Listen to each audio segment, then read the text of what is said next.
من تقرب الی تلقیتہ من بعید.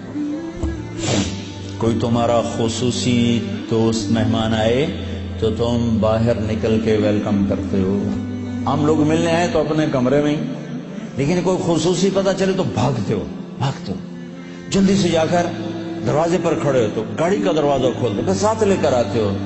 وہ شہنشاہ کہہ رہا ہے زندگی بھر کے گناہ لے کر کوئی مرد عورت جب مجھے منانے آتا ہے تو میں آگے بڑھ کے اس کا استقبال کرتا ہوں. آگے بڑھ کے، وہیں بیٹھے ہوئے آگے بڑھ کے تلقیتہ من بعید، میں خود آگے تک جاتا ہوں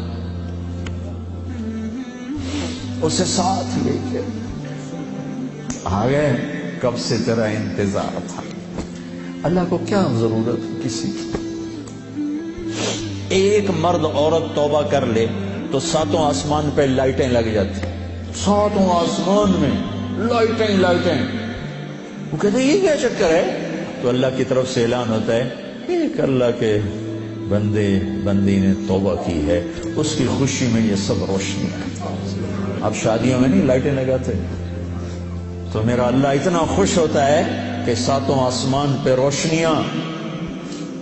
من تقرب الی تلقیتہ من بعید، جو مجھے راضی کرنے کے لیے توبہ کرنے کے لیے آتا ہے میں آگے بڑھ کے اس کا استقبال کرتا ہوں.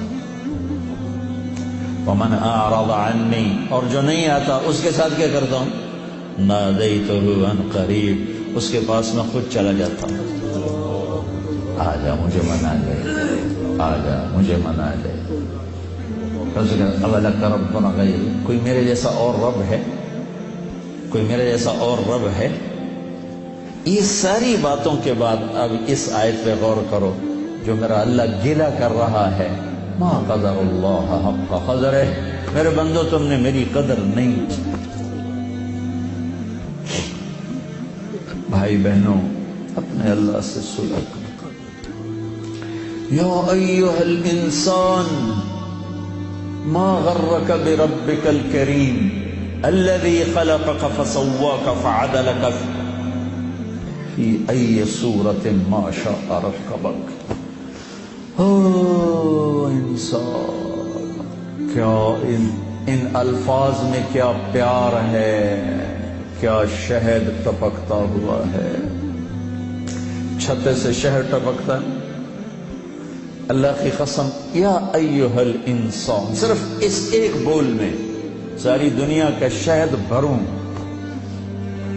اس سے بھی اس میں مٹھاس زیادہ ہے. اور پھر یہاں یا ابن آدم یا ایھا الانسان خطاب ایمان والوں سے نہیں ہے، تقوی والوں سے نہیں ہے. اے انسان، انسان، انسان. اللہ کہہ رہا تو یہ تو بتا کہ تم مجھے چھوڑ کے کہاں جا رہا، تجھے میرے بارے میں کس نے دھوکہ دے دیا. اولاد ماں باپ سے بدگمان ہو جائے تو ماں باپ پہ کیا گزر. میں نے ایک منظر دیکھا ہے میں موت تک نہیں بھول سکتا. ایک بیٹا باپ سے کہہ رہا تھا تو آج تک میرے واسطے کی بنایا ہے. بیٹا باپ سے کہہ رہا تھا، میں دیکھ رہا تھا باپ بیٹے کے ایکسپریشن، بیٹے کے چہرے پر غضب، غصہ. تو آج تک میرے واسطے کی کیتا ہے، تو آج تک میرے واسطے کی بنایا ہے. ہوئے ہوئے ہوئے ہوئے ہوئے. میں اب رو رہا ہوں 40 سال پرانی بات کہ جو اس باپ کے چہرے پر جو ایک غم تھا، ایک رنج تھا کہ میرے ہتھاں دا بال اج مینوں آدا تو میرے واسطے کی بنایا ہے. جو اس باپ کے چہرے پر ایک کرب تھا، وہ صرف اتنا کہہ رہا تھا اچھا میرا پتر. کوئی بات نہیں کر رہا تھا، میں اتنی کہہ رہا تھا اچھا میرا پتر، اچھا میرا پتر. پتر ہماری زبان میں بیٹے کو کہتے اچھا میرے بیٹے، اچھا میرے بیٹے.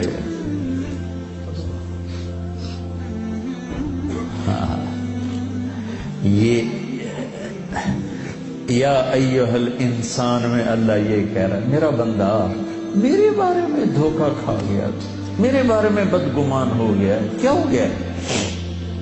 آ تو صحیح، پھر میری رحمت تو دیکھ، آ تو صحیح۔ حضرت عمر رضی اللہ عنہ کے زمانے میں ایک شخص گویہ تھا، وہ ایک تارا ہوتا تھا، وہ بجا بجا کے نا اپنی روٹی کماتا تھا۔ بوڑھا ہو گیا، آواز ختم ہو گئی، فاقے آ گیا، تو گانا بجانا کوئی اچھا کام تو ہے نہیں، تو گیا جنت البقیع میں، تو کہنے لگا یا اللہ، جب آواز تھی تو لوگ سنتے تھے، روٹی بھی چلتی تھی، آواز گئی روٹی بھی گئی، اب اس بڑھاپے میں کہاں جاؤں؟ اللہ کو میرے رزق کا انتظام فرما، مجھے معاف فرما۔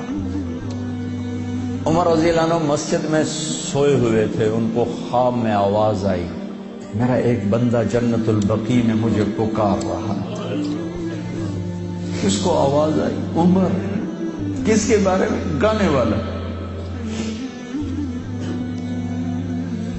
عمر رضی اللہ عنہ ننگے پاؤں دوڑے، ننگے سر،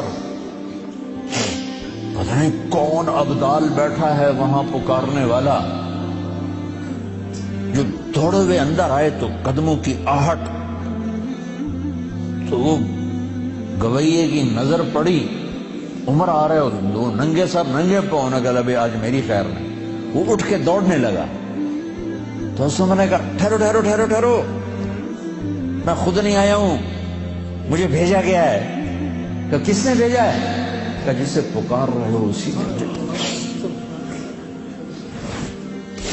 وہ بوڑھا بیٹھ گیا، کہنے لگا واہ میرے رب، ساری زندگی تیری نافرمانی کی، آج تجھے پکارا تو اپنے پیٹ کی خاطر پکارا، اور تو نے اتنا بڑا میرا اعزاز، اتنی بڑی مجھے عزت دی، اے اللہ مجھے معاف کر۔ اس کی چیخ نکلی اور مر گئی۔ عمر رضی اللہ تعالیٰ نے خود اس کا جنازہ پڑھا ہے۔